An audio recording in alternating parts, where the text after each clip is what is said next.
In early 1800s America, life was changing fast. Cities were growing, factories were rising, and so were the fears of moral collapse. Many believed that people were becoming too obsessed with pleasure, especially the kind that came from food, drink, and desire. In this time of spiritual concern, one man stepped forward with a bold idea. He wasn't a doctor or a chef, he was a preacher, and his weapon against sin, a plain, brown cracker. This is the strange true story of how graham crackers were created, not as a snack, but as a cure for what some called moral sickness. So join us today as we find out how graham crackers were created to save sinners.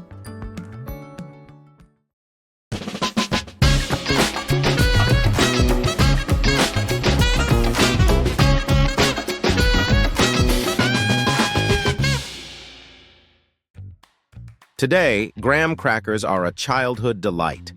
We crumble them into pie crusts, stack them into s'mores, dip them in milk, and hand them out to fussy toddlers with sticky fingers.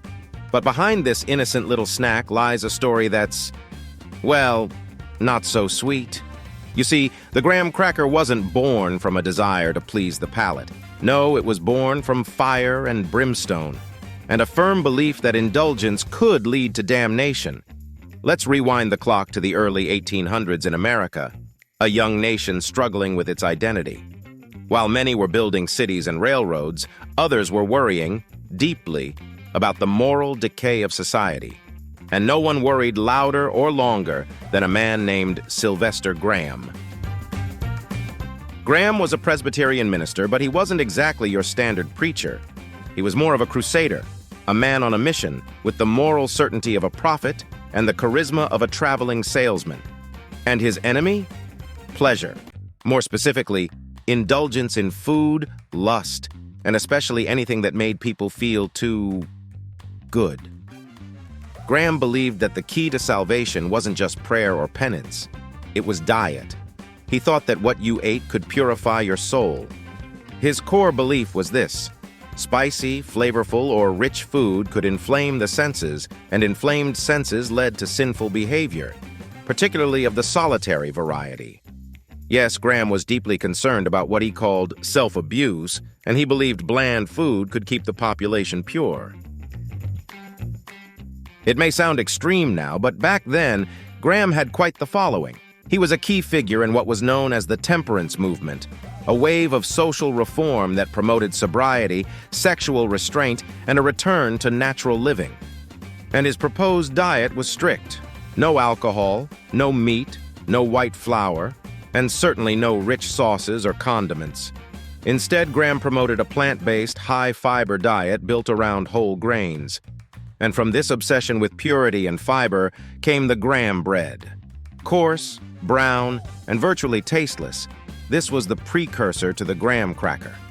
It was made from unbolted wheat flour, flour that hadn't been stripped of the bran and germ, which Graham believed retained the life force of the grain.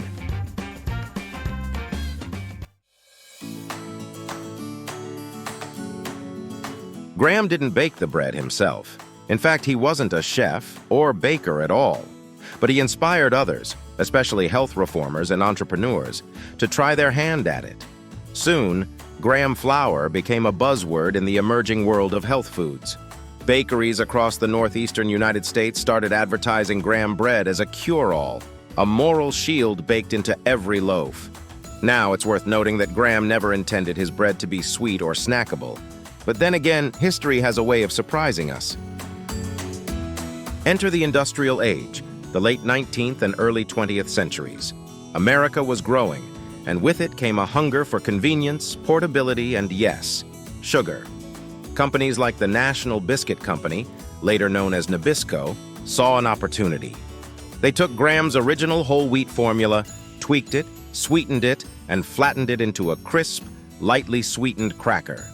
The result? The graham cracker we know and love today. It had just enough health appeal to win over moms and just enough sweetness to keep kids coming back. It was a marketing dream. By the mid-20th century, the graham cracker had found its way into every American pantry. It wasn't just a snack. It became a building block for other culinary inventions. Think of the graham cracker crust, the humble foundation of cheesecakes, key lime pie, and icebox desserts. Or the mighty s'more, that campfire classic of melted chocolate and gooey marshmallow sandwiched between two graham squares. None of these existed in Sylvester Graham's wildest, most pious dreams, but the cracker had outgrown its origin story. It's a bit ironic, isn't it? What began as a stern warning against desire has become a symbol of nostalgic indulgence. Graham crackers today carry none of the preacher's original moral weight. We think of them as comforting, homey, even fun.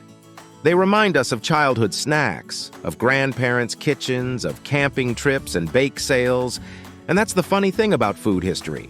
Recipes travel not just across borders, but across time, changing shape, changing meaning. A health food today becomes a dessert tomorrow. A moral crusade bakes itself into a mainstream treat. In a way, the graham cracker became a symbol of something larger than itself, the strange, winding journey of American ideals. What began as a call for restraint became a canvas for innovation. Home cooks turned them into crusts, scouts turned them into s'mores, bakers turned them into the base of layered bars and no-bake creations. It became less about purity and more about possibility, a testament to how even the strictest intentions can evolve into something joyful, even playful. And despite its sugary transformation, echoes of Graham's philosophy still linger in today's wellness trends. The obsession with clean eating, natural ingredients, and dietary discipline can all trace a line back to reformers like him. Though we may chuckle at his strict views, his core message, that what we consume shapes who we are, continues to resonate in food movements across the globe. Some of Sylvester Graham's ideas still make sense today, like eating more whole grains and less processed food. Health experts agree that fiber-rich diets can be good for digestion and overall health. But many of his beliefs, like avoiding spices or thinking certain foods caused bad behavior, aren't backed by science. Today, people still follow some parts of his advice, but for health reasons, not moral ones. His story shows how old food ideas can change over time, but still leave a mark on how we eat. So the next time you nibble on a graham cracker, whether on its own or nestled in a s'more, take a moment to remember its curious history. That little square is more than a snack. It's a story, one of fire and purity, of reform and rebellion, of how even the most serious ideas can end up covered in marshmallow and chocolate. And somewhere, perhaps, Sylvester Graham is watching and sighing.